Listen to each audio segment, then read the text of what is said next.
మహానేత మరణం తెలుగు రాష్ట్రాన్ని ఎలా కుదిపేసిందన్న సంగతి మనందరికీ తెలుసు.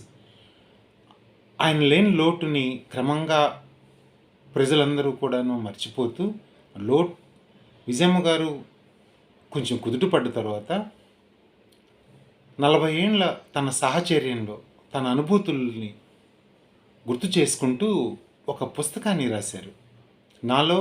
నాతో వైఎస్ఆర్.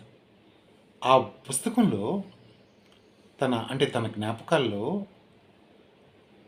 షర్మిలమ్మ అర్ధరాత్రుల పూట లేచి ఏడుస్తూ ఉందని, రాత్రి అంతా కూడా ఏడుస్తూనే ఉందమ్మా అని చెప్పేసి పనోళ్ళు చెప్తే, షర్మిలమ్మని అట్లా అయితే ఎట్లమ్మా, నీ ఆరోగ్యం చెడిపోతుంది, పిల్లలు ఉన్నారు కదా, వాళ్ళని చూసుకోవాలి కదా, వాళ్ళకు బాగోగులు కూడా అని అంటే, ఆ సందర్భంలో షర్మిలమ్మ, అమ్మా నాన్న స్వర్గంలో ఉంటాడు కదా, మనం కూడా త్వరగా చనిపోతే, మనం కూడా స్వర్గానికి వెళ్తే త్వరగా నాన్న చూడొచ్చు కదా అని చెప్పేసి అన్నదని, అప్పుడు ఇద్దరు కూడా తీవ్ర భావోద్వేగానికి గురయ్యారని ఆ అనుభవాన్ని వివరిస్తూ విజయమ్మ ఒక బాధను పంచుకున్నారు. తను ఇంకా మధ్య వయసులోనే ఉంది, తనకి ఇంకా ఎంతో జీవితం ఉంది, తను ఇప్పుడే ఇంకా చూడాల్సిన జీవితం చాలా ఉన్నా కానీ త్వరగా నాన్న దగ్గరికి వెళ్ళాలని చెప్పేసి అనుకుంది అని చెప్పేసి వాళ్ళ యొక్క బాధని భావోద్వేగాన్ని అలా పంచుకున్నారు. నేను ఇప్పుడు షర్మిలమ్మని అడుగుతున్నాను, ఏమ్మా నువ్వు స్వర్గానికి వెళ్ళాలంటే మనకందరికీ ఏ మతానికి సంబంధించిన వాళ్ళు అయినా సరే మనము ఒక పుణ్యం అనేది డిపాజిట్ చేసుకోవాలి. నాన్నగారు డిపాజిట్ చేసుకున్నటువంటి పుణ్యం ఆయన శాశ్వతంగా అక్కడే ఉండిపోతారు. ఇంద్రుడితోటి బహుశా ఆ పీఠానికి పోటీ కూడా పడుతూ ఉండింటారు. ఇంద్రుడికి ఆ భయం కూడా ఉంటుంది, ఎవరిని చూసినా భయపడతాడు కాబట్టి నాన్నగారికి ఉన్న ఆదరణ చూసి అట్లా కూడా ఆయన కూడా భయపడుతూ ఉండుండొచ్చు. ఆయన శాశ్వతంగా అక్కడే ఉంటాడు, స్వర్గాన్ని వెళ్తూ ఉండిండొచ్చు కూడాను. కానీ నీవు స్వర్గానికి వెళ్ళగలిగేటటువంటి పుణ్యాన్ని నువ్వు డిపాజిట్ చేసుకుంటున్నావా అనేది నువ్వు ఒక్కసారి ఆలోచించుకో. పుణ్యం ఎక్కువ చేస్తే, పాపం తక్కువ చేస్తే మొదట నరకానికి వెళ్ళి తక్కువ కాలం ఆ నరకంలో ఉండి, ఆ తర్వాత ఈ చేసినటువంటి పుణ్యాన్ని బట్టించి స్వర్గంలో ఉంటారనేది ప్రతి మతం కూడా చెప్తున్నటువంటి విషయం.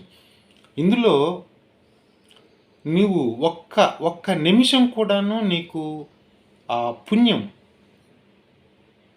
స్వర్గంలో ఉండేటటువంటి అర్హత లేకుండా నువ్వు చేసుకుంటున్నావు. ఇంకా చేసుకో, అలా చేసుకోవడమే మంచిది. ఎందుకంటే నువ్వు చేసుకున్నటువంటి పుణ్యం ఏదన్నా ఉంటే ఆ మహానేతకి కూతురుగా పుట్టడము, ఆ మహానేత యొక్క వ్యాజమైనటువంటి ప్రేమను నువ్వు అనుభవించటం, ఈ కారణం చేత నువ్వు ఒక్క నిమిషం అక్కడ ఉన్నా కానీ మీ నాన్నగారు వేయబోయే శిక్షని తప్పించుకోవడం నీ వల్ల కాదు. మీ నాన్నగారు ఇక్కడ ఉన్నప్పుడు నువ్వు ఎంత పెద్దదాని అయిన తర్వాత కూడా నీతోటి ముద్దులు పెట్టించుకున్నారు. బహుశా ప్రపంచంలో ఏ తండ్రి కూడా తన కూతురు మీద చూపించినటువంటి ఒక అవ్యాజమైనటువంటి ప్రేమ, పాలకుడుగా ప్రజల పట్ల ఎటువంటి ఆదరణ చూపించాడు, అంతకు మించి ఒక అద్భుతంగా ఏ తండ్రి కూడా చూపించినటువంటి అవ్యాజమైన ప్రేమ నీ మీద చూపించి, ఆయన చేసిన తప్పుకి నువ్వు పైకి వెళ్ళిన తర్వాత ఖచ్చితంగా ఆయన చేత నువ్వు శిక్షింపబడతావు. కాబట్టి నువ్వు ఒక్క నిమిషం కూడా అక్కడ ఉండే అర్హత లేకుండా ఇంకా ఇలాంటి పాపాలు లేటెస్ట్గా జరిగినటువంటి జగన్ గారిపై జరిగినటువంటి దాడి, అదేదో ప్రమాదంగా నువ్వు వర్ణించావే, ఇక నీకు ఎన్ని పుణ్యాలు నువ్వు ఇక్కడి నుంచి చేసినా కానీ ఈ మాటలకి, ఈ చేష్టలకి అవినాష్ రెడ్డిని హంతకుడిగా తేల్చేసి, హంతకుడికి నాకు పోటీ అని చెప్పేసి మాట్లాడుతూ చేస్తున్నటువంటి పాపాలు. అవినాష్ నీకు తమ్ముడు మాత్రమే కాదు, ఆయన ఒక నిర్దోషి కూడాను. మీ మతంలో కూడాను చెప్పే ఉంటుంది, ఒక నిర్దోషి పట్ల నిర్దాక్షిణ్యంగా మాట్లాడటం అనేది ఎంత పాపకార్యమో కూడాను మీ మతం చెప్పే ఉంటుంది. అయినా కానీ నీకు వెరపు లేకుండా అన్నిటికీ తెగించి ఈ రకంగా మాట్లాడుతున్నావు కదా, ఖచ్చితంగా నువ్వు శాశ్వతంగా నరకంలో ఉండే ఇంకా పాపాలు చేయి. ఎందుకంటే ఇంతకాలం నువ్వు మీ తండ్రి గారి అవ్యాజమైన ప్రేమను అనుభవించినటువంటి నువ్వు మీ తండ్రి గారి చేతిలో నువ్వు శిక్షింపబడటం అనేది అది నువ్వు భరించలేవు.